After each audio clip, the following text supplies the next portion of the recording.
So what I wanted to do is I want to do a little segment where we talk about what cards are going to make a splash and what ones could make a comeback.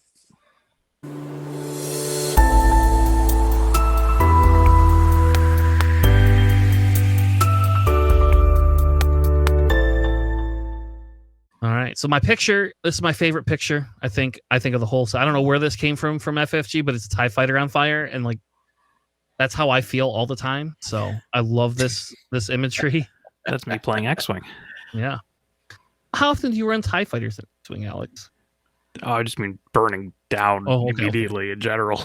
It's like, because I don't think you play very many TIE fighters. I don't think I've seen you ever play Empire. All right.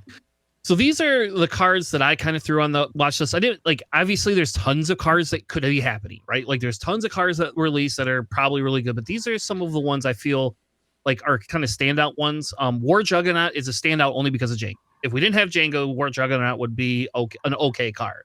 Like I don't think it's a bad card. No, I think it's just pretty solid in general. Yeah, but I think Jango makes it stupid, is what it does. Yeah, Jango's flip turn, it's just, exhaust their entire board. Yes. And if it's off like a TDR, just swing for like 10. Whatever. Yes. Yep. So that card is the one I like. Again, these are just cards that I would be looking out for. I am not deck building around War Juggernaut, but I won't lie and say that like I like it in like my Thrawn deck. I actually kind of think it's really cool in my Thrawn deck. Because it has some comboing that it can do a little bit with some of the other when defeated cards for Thrawn. So that one was kind of, I don't know how much there is to talk about it other than like it is a really cool card. It works very well with TDR, and by the way, you can attach a pilot to it because it's a vehicle. Yeah. So I won't lie and tell you I put a Vader on one of these on Vader's flip turn. And that was super fun. Obviously, that's Vader Red, but I did do it. I mean, hilariously, you can also put a dorsal turret on it just for the lulz. So, can you put a dorsal turret on it? Is that attached to a vehicle? No, okay, all right. Damn it. No, War Juggernaut also kind of interesting thinking about it for Palpatine, right? Because you could just do 1 damage to everything, and then you have your choice of whatever you want to steal, which was very interesting. I did have someone drop that on me as they were playing Jango, and then attach a Vader pilot onto it, which was like, oh, cool, that swings in for like 10 or like 11 or whatever. I only had like 2 units because it was a rough game, but like, yeah, I think it's pretty solid. I think it's really good. The next one I chose was the Chewbacca unit. I think that's for obvious reasons, right? Because it can't be defeated as easily. You can still waylay the unit that it's on though, because it doesn't go back to your hand. Why not? Because it can't be defeated or returned to hand. Specifically, you can't waylay it, but you can knock off Chewbacca as an upgrade.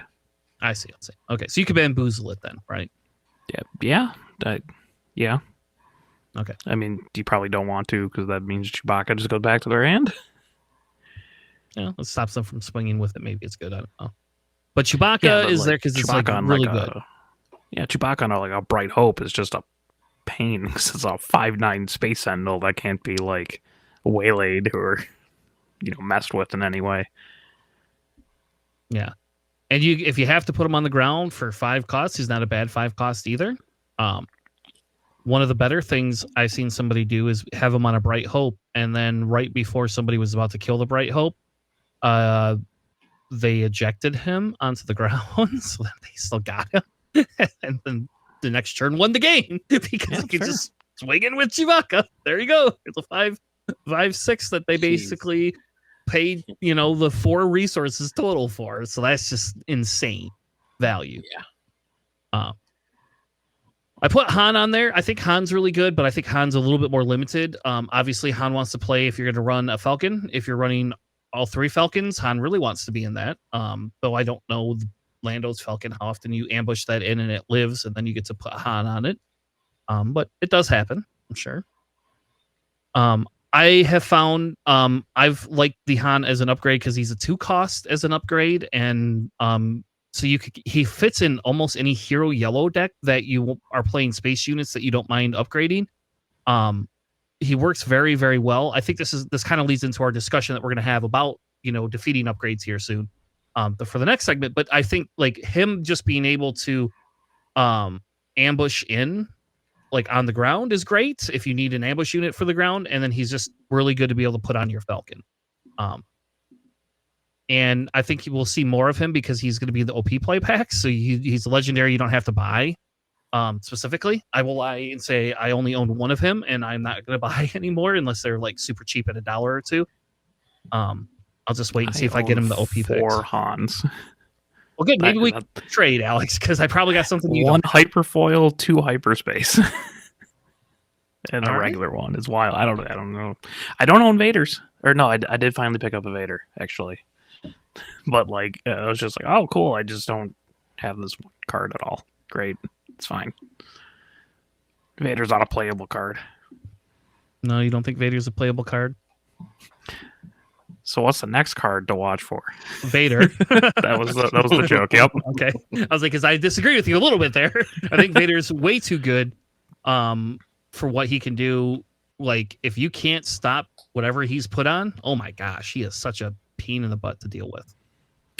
Yeah, the +3/+3, and then you deal damage to the units. So I was playing against a buddy who had a Luke deck, and he like put a shield on his Concord Dawn Interceptor, right? And I'm like, well, I ping off the shield with Vader and then swing it and kill it. We're good. Yep. And it doesn't even have to be a space unit. You can set stuff on the ground, which is great. Anything you want to kill shields on, which is funny because I have not seen you told me somebody ran that in your Django deck, which is crazy because I'm not seeing that ran in Django. Really? Yeah. But that makes sense. I mean, it makes sense. Yeah, I mean, it does 1 damage, right? So you can tap anything you want down and then also swing in with Vader. Yeah. And worst comes to worst, he's a 7/7 for 6. Yeah, That's which is also even force and an Imperial card. Mm-hmm. Yeah, it's pretty strong. Yeah, like I like the Luke of this set, but I don't think the Luke of the set is anywhere near like the Vader of this set. like Luke being able to be thrown onto the ground afterwards is great because it's like good card value, but I don't think like you having to worry about what a 2/3 on the ground is like it's just bad. I wish Luke had like lower stats so I can play him for 2. Playing him for 3 is just like there's other things I'd rather be doing than just like throwing a Luke on this thing. I'd rather, Chewbacca is a better call. There's just like a lot of other things. I'm just like, it's just inconvenient to pay 3. Mm-hmm. It is. That's my mini rant on Luke. The next card I have is Devastator. I don't know. It's that stupid TDR that can bring that thing out. And I don't think it's just bad. And like, it's bad. It's like something to watch out for in every single TDR deck that exists. Is like, this card is just, I don't know. I just swing for 13. Yeah. Like I do not understand like why TDR was still allowed in the set. Like with certain cards, like especially like this card. Like, I mean, I will say like, I have a Boba, one, and not, if you don't hit it, like it sucks pulling that card unless you're going to hit it on TDR. But I'll tell you what, when you hit it on TDR and you just kind of go, well, I'm doing, 4 direct damage, and then I'm going to do an indirect to you because of Boba, and then I'm going to put my Boba on it and kill 4 more, put 4 more damage in, and then I'm going to swing for, I don't know, what is it, 9 and 4 Another is 13. 13. I mean, I've literally just like 50% your base with 1 unit. So I don't know. I think the card is great. Currently I have 6 of them. So that was like the one card I got, like actually, like I got 4 of them, and then I got 2 of the prestige cards for it. So 1 prestige card I have a trade for, so hopefully I get part of a showcase out of it. So but yeah, anyway, the Devastator is another like feels bad card when it comes to TDR. I will tell you though, like, I don't know, Alex, have you thought about putting that in Pelp deck? It kind of fits into the Pelp deck as well. It does, but like I'd rather actually play Palpatine unit and the reinforcement walkers. I think have a little bit more value than the Devastators. Fair enough. And I don't want to like run 7-8 units at the 8 cost spot. No, not unless you're going to play double ramp, and it's going to be hard to win Palp Reds. Yeah. All right, the next card I had was Jam Communications. I think originally I was kind of down on that card, but I'm not down on that card anymore. I actually started running that card quite a bit. And shout out to one of my locals who argued with me for about 20 minutes on Wednesday about this card. And then I went back home this weekend, and I play games over the weekend sometimes. And this card, for one cost, is criminal. And I think if you're going to be running a hero yellow deck, this card becomes an auto include, or at least a sideboard card if you're playing against any, because like TDR, Control. you just strip TDR in a second. Like it's like, see ya. Sucks to be you guys. And I don't know, And Alex. it's in hero yellow with all the other things like Spark of the Rebellion, and typically you'd play it in a red deck as well. So like you get that plus like Force Throw and Pillage and all the hand destruction you want. Yeah. Actually, in Quinlan Tarkentown is really, really, really good with this. Like, you could play this in like that Churncoat Bounty Hunter, right? Or not Churncoat Bounty Hunter. It's whatever the Churn. Yeah, there you go. Cartel Churncoat. It's a Bounty Hunter card. Crazy. That's what it looks like. But anyway, you could play both those in one churn. So you can strip their hand, and then you can play that card. And it like if they have another unit that does 1 damage, you just get to do a free damage to it and then Tarkentown it. Like I don't know. Like it's that card is actually really, really, really, really good. For what it does. Yeah. Agreed. Yep. Right. I think it's underrated. I don't think it's like broken. Like insane. Like you still probably would rather have Spark of the Rebellion, right? If they don't have a particular event or like, it can miss. It's not like, auto include, but it's just really solid. Yeah. The next one was Covering the Wing. This was another card somebody pointed out to me that technically you create an X-Wing token for 2 costs, but you give a shield to a unit.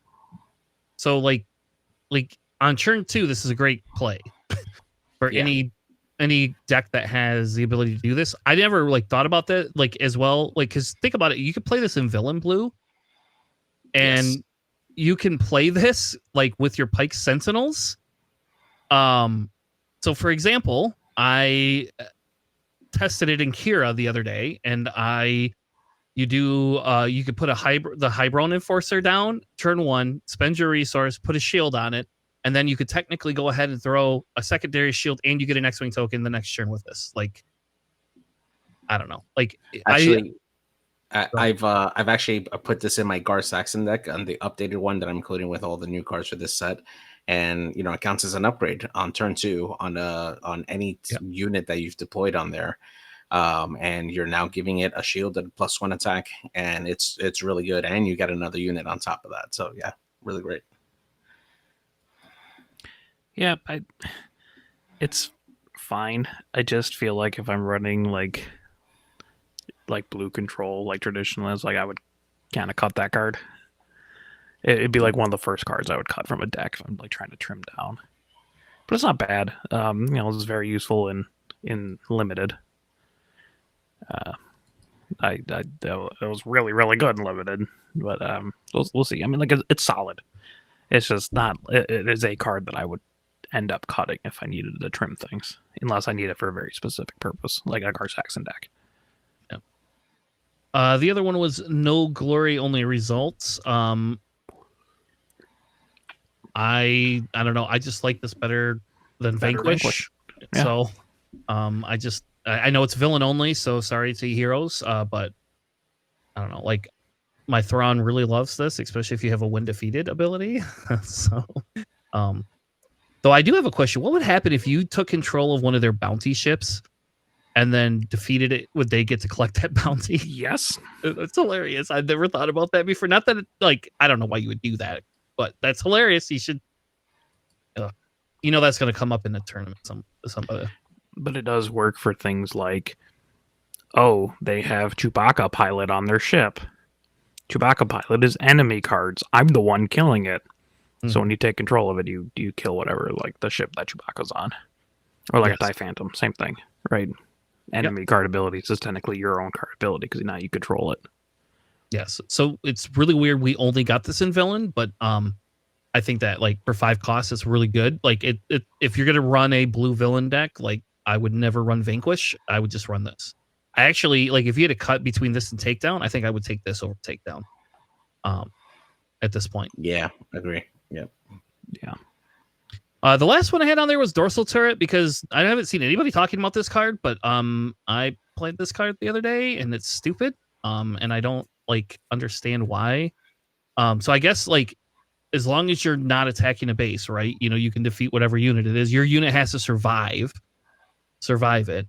But Yeah, I mean, it's just can usually for like, like kamikaze kind of thing, right? Like, I mean, I guess you could put it on something that's just got like a ton of health and low attack power, maybe like a TIE fighter. Well, no, that's not high health. That's the problem. I put it on my TIE fighter and kill the it's just a kamikaze. Yeah. I get it. It's just it's okay. I just wouldn't want to like kamikaze my ships. So I found it as a sideboard card for my Vader yellow deck. Like I was not playing this before, and now I have that in there as a sideboard card because I could just add this to a TIE fighter. Yeah, it makes sense for like Vader, but everything else is just like, well, do I really want to run my ship into this just so I can kill it? Sometimes, yeah, but is it worth having a slot in your deck for that? I think so. I think when we get to the upgrade control discussion, we could come back around to this because I think that becomes a discussion piece in that one. Go ahead. I was gonna say there's actually like 2 cards I would throw up on here. All right, what's that? I haven't heard anyone talk about Jump to Lightspeed, the yellow 2-cost event. That's because it's our secret. We don't tell anybody about that. It's card. so good though. It's not turn a friendly space unit. Mm-hmm. It's in my Honda. And the upgrades on it, and you throw it back down. Mm-hmm. Like if you have like a blue yellow hero deck, just heal more off the redemption. I was like messing around with it in Obi-Wan. Like you can drop Obi-Wan's Aether Sprite and do 2 more damage. You can kind of re-up a Concord Dawn Interceptor, Sentinel, a Fireball. It's really good. Just ambush it with again.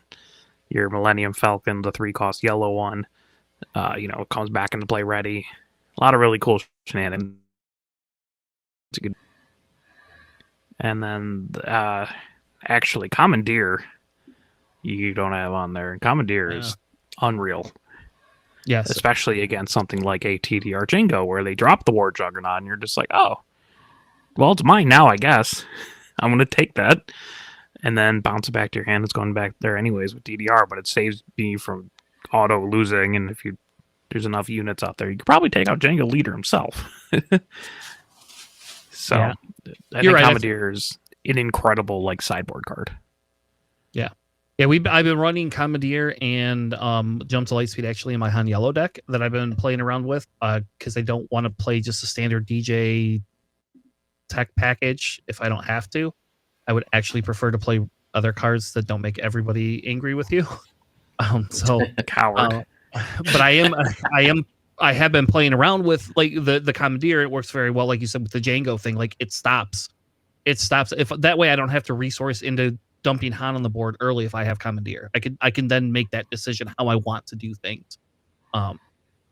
And sometimes I will still make that decision with Han to resource the card, Commandeer to steal their, unit, and then bring Han out, and then I can kill like a bigger thing. But yeah, I would agree. Commandeer is better. I will say it's very sad though, because if it's upgraded with a pilot, you have to take it before they put a pilot on there. I did not realize that when I put it in my Vader deck as well, as a sideboard card, just to like against the Jangos for that, and I didn't realize that as much. And so somebody like had a Ruthless Raider from TDR and then like threw a Vader unit on there, and I tried to Commandeer it and I couldn't do it, and then I was very sad and died, and it just was the end of the game. It is very interesting as well for Yellow Palpatine because you can commandeer their vehicle and then just blow it up with Palpatine's ability. Yes. Yep. Just chuck it back at them instead of having it return to their hand. Yep. It's like Palpatine Yellow gets that and Change of Heart now, right? It's like just like 2 turns in a row, you could just say middle finger to them. And you know what else is green other than like Traitorous is there's the Pantora and Starship Thief. That is like essentially traitorous that's as right. well. Mhm. So you can just do even more shenanigans with Palpatine if you really wanted to commit. We are not a Palpatine podcast officially, boy. We're trying to be. We might as well be honest. All right, we're going to rename it. We're no longer Planning Phase Syndicate. We're now going to be Palpatine Jam. What are we going to do at the end of the year when keep the same initials? Palpatine Phase Syndicate. I don't know. Palpatine Power Place. There you go. You're killing. Anyways. All right, so these are some of the other cards. I'm sure there's more. But these are some of the cards I feel I would want to start looking at. Like I think Kia Mundi was good last set, right? Like I actually genuinely thought he was a good card last set. But I think in this set, with the fact that you're gonna have more units and they're gonna have more units on the board, I think he kind of he hits more. I've seen where people are playing more than one card in a turn quite a bit. Where that wasn't as much the case last set. I mean, it did happen, yes, especially once you got in later. But for example, in Han Blue, I can cheat this guy out, on turn 3, right? And then, sometimes I even get a card on turn 3 out of it. And then it's just sorry, thank you for the card, I don't know about you, but I feel there's some play here. And then he is a force unit, right? So now we have a force unit that can do different shenanigans.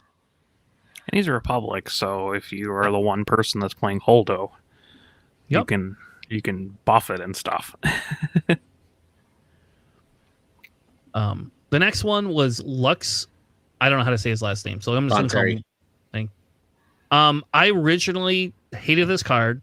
Then I got super excited, and then when I found out the interaction I wanted for it didn't work, I got less excited. But then I started testing him a little bit more, and I still think that he's going to be pretty decent. He's still a 3/2 body for 2 costs, right? So you at least have a 3/2 for 2. What interaction were you asking for him? Oh, originally it was something to do with I knew he worked with exploit, but I didn't know if he worked if you discounted with TDR or something like that. He does. Oh, he does? So I was told he did not. Okay, well, who said that? No, they played a card for less than this cost. Oh, okay. Well, then he does work. It's even better then. But it also works for pilots with different costs. Yes. Well, that's why I was more considering him because of that. Because people are playing the Mando pilot upgrade, right? And that thing is 3 cost compared to the 5 and all sorts of stuff. He's a 2 instead of the 5, yeah. But it Hera is a 2, but it also pilots for 2, so it doesn't quite work that way. But there's a lot of pilots that can go up or down with their costs, Chewbacca and all that stuff. So it's all right. Well, he's better than I always used him against TDR decks. Okay, I was told he didn't work, so now I'm happy that he does work. I don't know. Your opponent played a card that cost less than it did. It also triggers 3 times if they play 3 units off U-wing.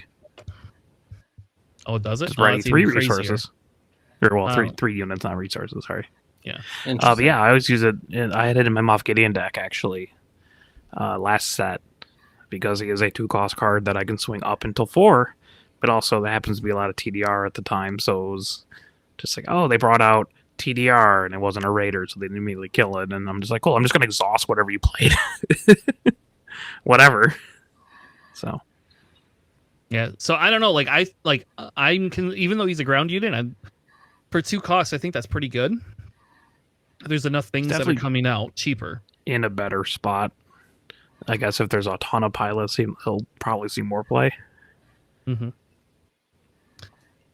The other one I had was Kraken. I don't think Kraken is super great, but the fact that you are able to use any token unit for this makes him a little bit better than before. I'm not saying we should start to include him, but he is on my testing side. To test with a couple of different, I'm working on a Dooku deck because I would like Dooku to be good. Not that Dooku's good, but I would like Dooku to be good.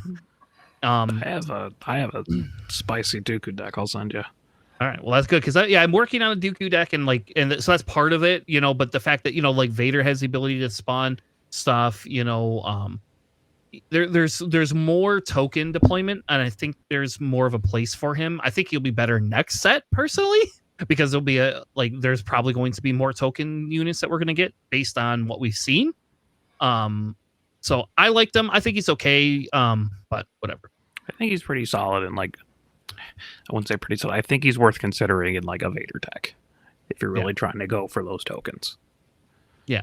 And I've been, like I said, I've been trying to do something with him with it, but let's see. I also have Grenade Strike in here, which I used to run in my Django deck, and then I dumped it last set, and now I think this Grenade Strike is actually a little bit better because we have a lot more lower cost stuff, and people are putting out sometimes 2 units a churn, and being able to just ping into it churn 1 without having to play a unit is pretty good. It would be better if it was a little bit more damage than that, or if I wasn't restricted to the same arena. But most of the time, if people are playing playing something in space, they're doing it. I found that this card has become a little bit more valuable if I want turn 1 plays. I mean, obviously in Boba, it's fine, right? But like, I have found that this becomes a little bit better if like people are trying to go wide a little bit more on turn 1 than they were before. So. Because most of the time you don't get 2 turn 1 plays that have a lot of help. Very, very rarely. Sometimes you...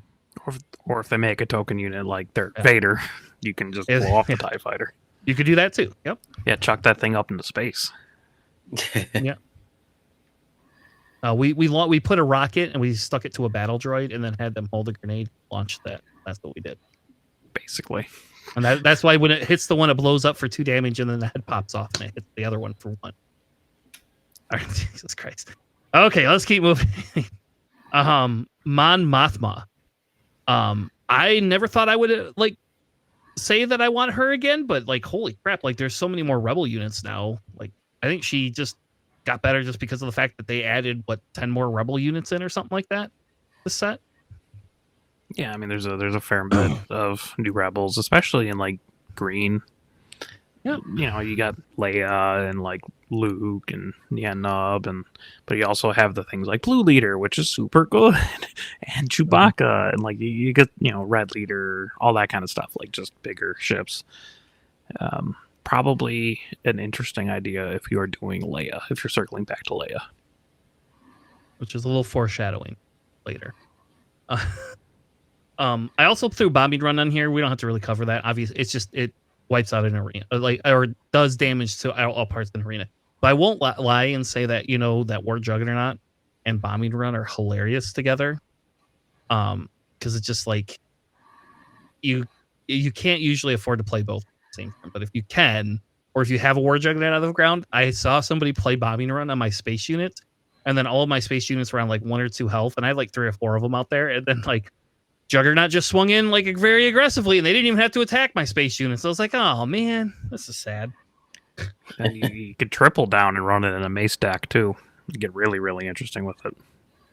Yep, that's actually what my buddy, when he won the store champ with mace, that's what he was putting. That was like special tech card. I think it was just to give me the middle finger because I used to run that in Pelp in set 1, and then I stopped running it, and now I regret it. So. The next one was Clan Saxon Gauntlet. I think we saw a little bit of that before, but because of the fact that you can put the experience token on it before it dies, it just makes it like a 5/6. Plus, if you upgrade it, it's stupid. That thing just does not want that. Yeah, I mean, you can't just continue running TIE Fighters into it or anything, right? Because you just literally only making it stronger. Yep. So you really have to take it off the board. Or play around it. Like, what's really funny on it is that super ion blast cannon or whatever it's called. That works really well on this ship for your Gar Saxon deck, JJ. Yeah. Mm-hmm. But I don't know. I think that card. I think it's better. But yeah, the super heavy ion cannon. Because you just give it +3 health, and then you exhaust things and do worse, terrible shenanigans. And if you try to attack it, it's got that extra health. Then how are you going to be? Are you really going to be able to take out, like an 8 health unit like that very easily on turn 7, 6? No, probably not. I threw Sanction Shuttle on here, and maybe that's just a Tanner thing, but I think if you're going to be running, I think we need ways to deal with. So this is the reason I put this on here is not just because of my Vader deck. Though this is in my Vader deck 100%, and it is there to attack against like the Chewbacca's of the world, or anything that doesn't like any pose that they throw on there or a Luke that they put on there, right? Like I could just capture that space unit and like get rid of their upgrade. If you aren't running a go wide deck, don't run this. It's trash. But if you can put down a couple of units, it like especially against aggro decks that don't want to go into your units, like this is a really good card. I have a couple buddies who swear by this card, and I get it, but also I'm not a huge fan of it. Honestly, it's just that 2/3 body is just a little bit too rough for something that's capturing units. I love it. I think it's great, but that's just me. I just capture the unit. You can have the unit back. I just want to get rid of your upgrade. That's all I care. I don't want your Vader on there anymore. You know, they're really sad when they put a a Kylo's tie down and then put a Vader on next turn, and then you just capture it because they should have just swung into your unit, and now you get 3 units on the board. So, anyway, sorry. Razor Crest I think was always a decent card, but I think it gets better obviously just because of the upgrades. What do you mean? Well, because there's more upgrades like the Ion Laser Blast, Dorsal Turrets, Twin Laser Turrets. There's a lot more upgrades in this set than we ever had before. So yeah, it doesn't work. Cannot get pilots back. Yeah, that's the important thing. Yeah, yes. That's the clarification that I was like looking for. Yeah, no, you can't get pilots back, but we are running a lot more upgrades than we had been before. So because of that, because people are running more upgrades, I think it does work a little bit better than it did. I still think it was a decent card to begin with, especially if you were running like you run Perilous Position, it recycles your Perilous Position for you. But I like it a little bit better just because we have a lot more upgrades that people are testing out, and I just think it's like for you if you want to run a little bit more upgrade heavy deck, this card works better. You can jump to Lightspeed and pull up more upgrades. You could do that too. That's even crazy. All right, yeah, I know. You're not supposed to tell anybody about that card, Alex. So good because nobody's talking about that card. I know, it's great. I'm playing that card in almost all of my yellow decks that have, except for Vader. I'm not playing it in Vader. I only have one copy of that card. It really hurts. Like I'm just like can't really play the decks exactly the way I want it yet. Well, after this, I'll see how many extras I have. That's an uncommon, right? That's rare. Oh, is it? Okay. Yeah, I'll look and see how many I might have. I might actually have more. I also have only one new nub, and that's just from the Spotlight deck I'm missing really random stuff, but I have like five executors. Yeah, I got 3 hyperspace, 1 hyperfoil, and a regular one. Oh wow. Jeez. Not the card that I'd prefer to have those ratios in, but like, it looks cool. It does. It does probably look really cool, but yeah, I don't know. Like you know how many freaking Boba pilots I have? I have like 8 Boba pilots. No reason. Like I don't even need 8 of them. Like even if I want to keep 6 just for shits and giggles, I don't. Like I still have 2 more on top of that. And that's a rare too. Like that's like I got 0 Iden. 0. I had to buy my items because I have 1 Iden. Yeah, like I'm missing some really random ones. I have like 12 foresights, I think, from last set though. So I was like, I'm just cursed with that. I've got like 12 Chewbacca's from Shadows. It's killing me. Yeah, my this set for me it was Boba pilot, and like I'm sure it'll probably be worth a little bit, like a good trade bait for somebody at some point, just because I think people are starting to realize that card's a little bit better than. It's really good in Yellow Guard Saxon too. Yeah, it is, and a lot of because it's shielded. Yeah, a lot of people are just. I think people just kind of like ignore that piece of it. I put Heroic Resolve, but that's really more just because Kaz can use it. Though the ability to overwhelm has become a little bit more important. I have used. Go ahead. What do you mean Kaz can use it? I think you have the wrong heroic one. Oh, maybe I do. You want heroic sacrifice. Yeah, yep. Yeah, because that gives them the ability that when they do combat damage, they die. Yep, I left the wrong one in here. That's what I get for doing this. For some reason. All right. It gives them an ability, yeah. Heroic Sacrifice is the one you want. That thing's bonkers in a Kaz deck. Yeah. But that's a card that really hadn't been run a ton.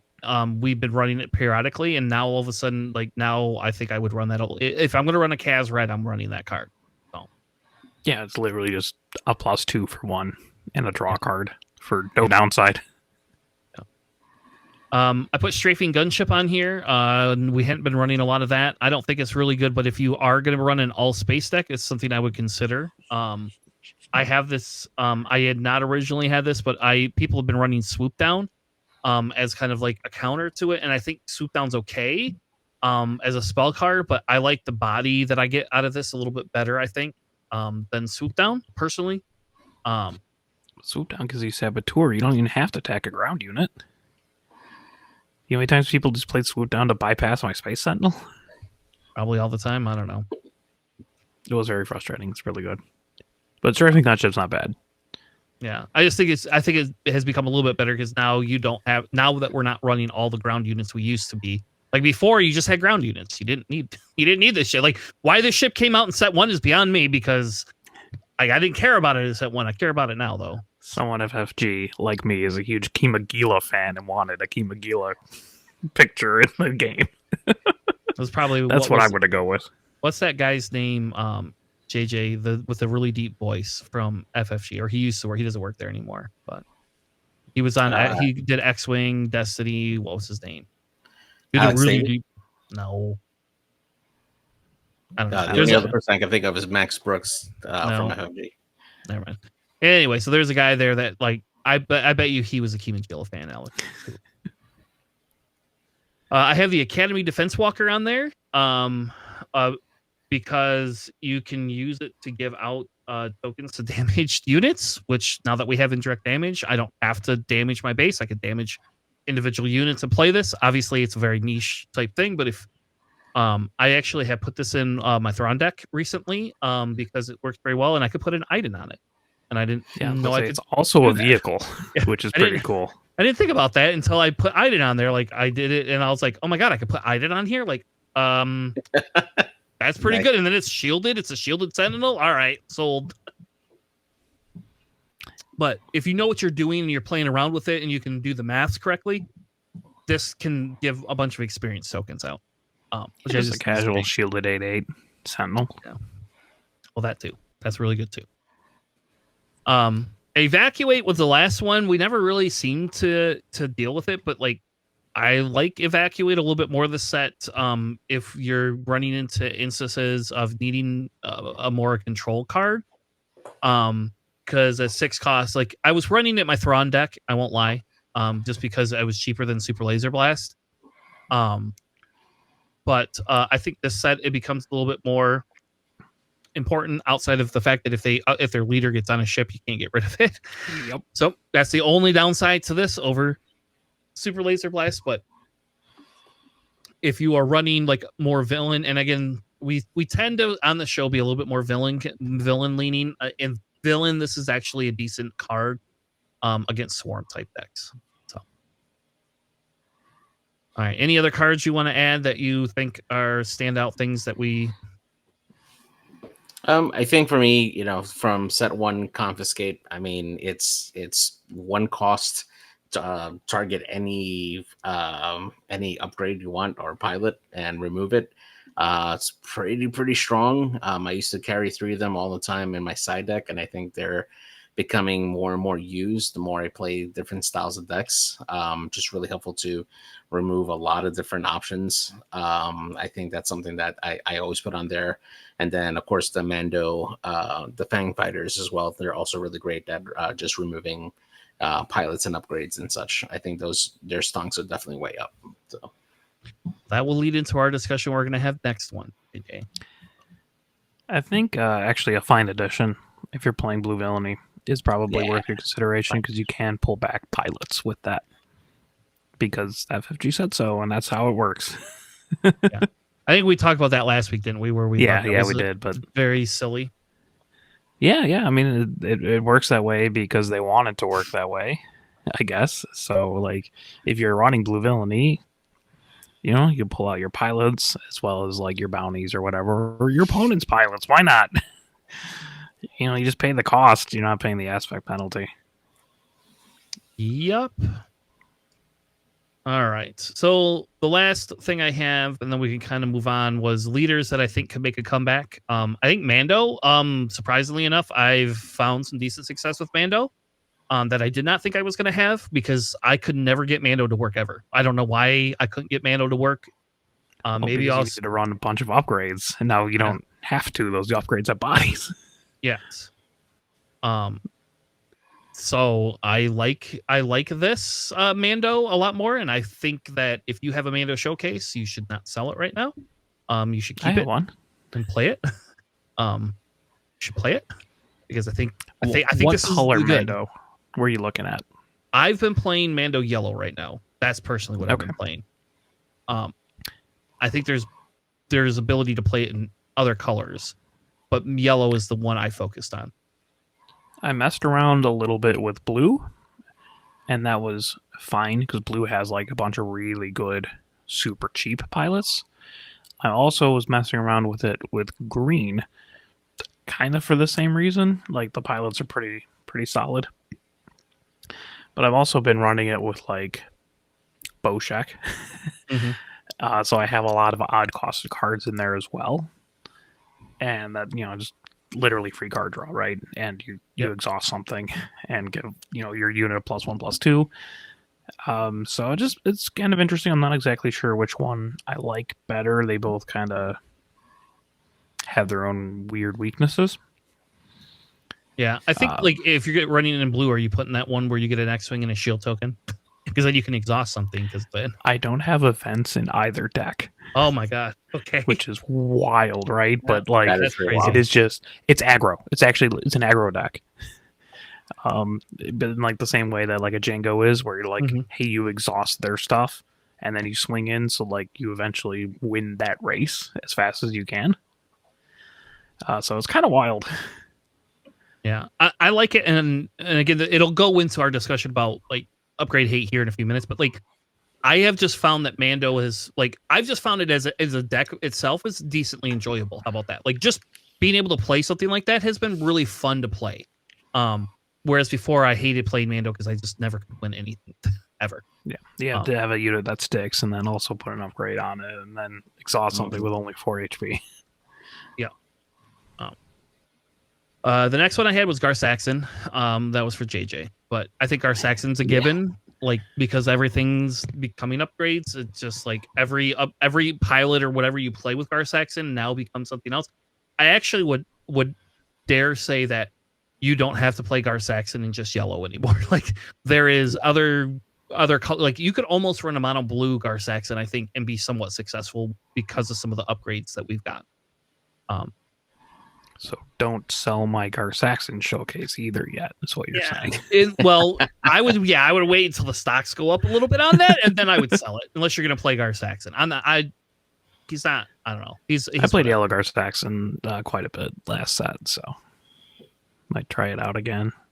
But yes, if you have it, I think it's good. Like I don't know, like even JJ's old deck that he hadn't upgraded with new stuff in it still holds weight, and I think now that you could like.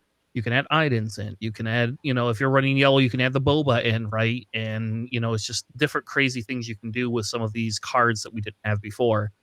I think is a lot better. And the fact that, he can recycle them. So, yeah, you can't recycle pilots, right? But you can still recycle some of these other stuff that you're doing to give your bounce back the pilots if Gar Saxon's out. Yeah. If they were as an upgrade on a unit, on one of your vehicles, you could bounce the pilots back to your hand. It has to be on the vehicle. It can't be in the yeah. Okay. They have to be used as an upgrade. Yes. And I actually I thought somebody was talking about whether they were going to rule on if it's an upgrade once it leaves and hits the discard pile. Like, how do you track that? And like they ruled that already. That it was like what it was last used as specifically for something like this. That was like, hey, this is gone now. It was used as an upgrade. It says I can return an upgrade, so therefore it goes to my hand. Yeah. The last obvious one that I had was Luke. I think Luke stocks go up a little bit because you're able to give shields out again, and like maybe it's just because Django is the menace that Django is. But I think being able to give that shield is better than healing. It almost feels like right now. Your unit, like Obi's great because you can heal the damage off a unit. Luke's great because he gives out a shield. So I like Luke. I have a green Luke deck, mostly just because I think there's a lot of like really solid green cards that end up working with them. Like there's also different ways of doing it, right? You can try to ramp up with like an Alliance Dispatcher resupply thing into the Starhawk, right? Like if you're really trying to go for that, or but it's kind of interesting that you can do a bunch of like just really solid things. I'm kind of rambling, but like it's good. I like Luke. Shields are really always very nice, and they don't pop with indirect damage too. So like if you're doing indirect damage, like I can still maintain my shield, so I can still run into something, which is pretty cool. Yep. Thank God that works like that, because that would really suck if you had to do it to the shield first. Yeah. All right. The next one I have is Leia. Alex hinted a little bit earlier about Leia Rebels, but I think there's so many cheap Rebel units. I think Leia actually comes back in force a little bit. She will suffer because she can't pilot herself on a unit, but the fact that she has an action sheet ability built into her if you play all Rebel units, and there's officially there is enough Rebel units that you could fill your whole deck with just Rebel units now. Like, and they like have decent ones. You could do it before, but it was a stretch, right? Now you can do this, and you could basically have all Rebel units if you want, especially if you're running red, for Christ's sake. Like Leia Red has become a thing again. Really good. Yeah. Yeah, like, yeah, so, you know, red 5s, red 3s. Mm-hmm. Yeah. Yeah. So I like Leia. Leia is one of my picks for something I would watch out for, especially for newer players. I think Leia is an easy thing to get into. I don't know. I think it's really good. The next one, Alex's Bay, Rey. I think Rey never really was like not in the meta, but I think Rey has gained quite a few tools. Personally, I think she's a little bit better into like the Tarkin Town piece now than she ever been before, and her ability to upgrade her own units. There's a lot more units with less power than we had before that actually do cool things. So I got how many R2D2s? For Christ's sake, 3 R2D2s. And you got the Red Squadron Y wings now, right? And those Gray Squadron Y hit wings. for you upgrade it. Actually, like even Black One, which is +1 when it's upgraded. You can it's a 2/3, and then you can put the experience now as a 4/4. Yep. For 3 resources. Yep. With no pilot. With no pilot, yeah. So you can do some interesting things with Rey. I haven't really looked too much into her yet. I was just actually working on some of the other ones that we were talking about. So just it's cool. Nice to have her back. Yeah. Dooku is my hot take. I think Dooku could be good. I don't know how to crack it. Alex says he has a deck he'll send me, and I'll probably I'll start playing around with it. But Dooku, like I've been playing online. People have been playing Dooku online, like, and all of a sudden, like turn 2, they have one of those stupid techno shielded units out, and you're like, oh man. Turn 2, play the Invincible. That's where it's at. You could do that. Well, you have to have the Invincible to play it turn 2, but yes, you could do that too. Sure. Because, it's a Separatist unit. Your leader counts as a unique Separatist card because they wrote it as a card. So it costs 5, so you can exploit whatever you played the first turn. If you played like droid deployment first turn, you just exploit one of them away. Now you have a 6/6 space unit that your opponent has to deal with. Yep. And then you can play it again next turn after they waylay it. Or the Invisible Hand, which is better. Yeah, you can play that one. That one comes down. You can start cycle your deck for droid tokens. Not tokens, sorry. Droid units like Swarming Vultures, because that's what Tanner likes. That's in that deck that I sent you. It's a very fun deck. Yeah. So I'm higher on Dooku than I had been before. Like Dooku was kind of my pick last set, like somebody I really wanted to work. I could never get him to work, no matter what I did. I tried hard, and I could not get him to do much. Yeah, honestly, it's just because he's got some giant space units that he can drop early is why he's like, oh, this is actually pretty legitimate right now. Yes. Yeah, it feels like kind of like what people are doing with Piat, except for this one is not requiring capital ships. It now can be anything that Dooku can just kill and exploit. Yeah, as long as they're separatists, you can just do whatever. My next pick was Hera. I don't know. We don't really have to discuss Hera. Hera is just bunch of we got new more cool Spectres, Spectre so, stuff. Yeah, Mhm. I think it'll work. I am happy. I don't have a Hera showcase. I tried to get one, and I can't find one for like $100. So I guess I'm not getting it. If somebody wants to sell me a Hera showcase for $100 to trade me for some stuff, I would trade like cheaply. But I'm not paying $200 for a Hera showcase. But I like Hera more than I thought I would. But yeah, we can just keep moving on. Hunter is the next one I had on there, and I say that because there's so many more hero unique units than we had before, like Falcons and Echoes and Ularans and R2D2s. When are we getting a new C3PO is what I want to know. Like, when's my next C3PO coming? I want that red armed C3PO.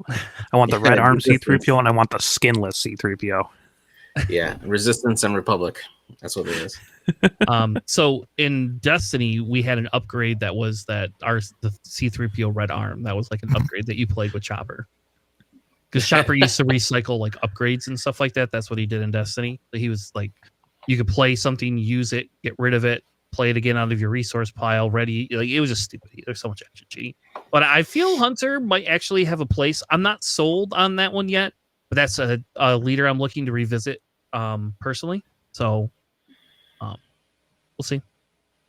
The last one I had was Grand Inquisitor, because at this point, if Grand Inquisitor is not good this set, we can just scrap them. Like everything, FFG has told us they made cards for Grand Inquisitor, and nobody's playing Grand Inquisitor and making it work. Nobody. Whoa, So like, my local Chris is, and that's about it. Okay, has he taken it and won a PQ with it? No. Has he topped at a PQ with it? He got top 12, or he might have been 13th at the PQ we were at in Lansing.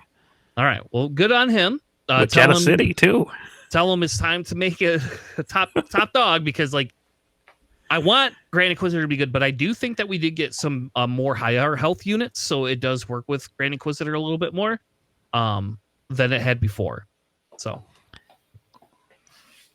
but he's my ultimate. I wish this was good, because they've told us for a year this is good and it's not. All right. Any other leaders that tickle your fancy from the first 3 sets? Honestly, yeah, actually. The red Han Solo from Shadows, Han 2. I think he's got some cool stuff that he can do, especially if he does something like Poe Dameron, right, where you can drop him out early. He takes the 2 damage, he makes the X-Wing token, and then you shove him the X-Wing token. You just played him for 1 cheaper because the damage doesn't matter. So there's a couple like random cool stuff like that. Maybe like you can cheat out like an L3 early, right? Then swing it and then pop that into a pilot.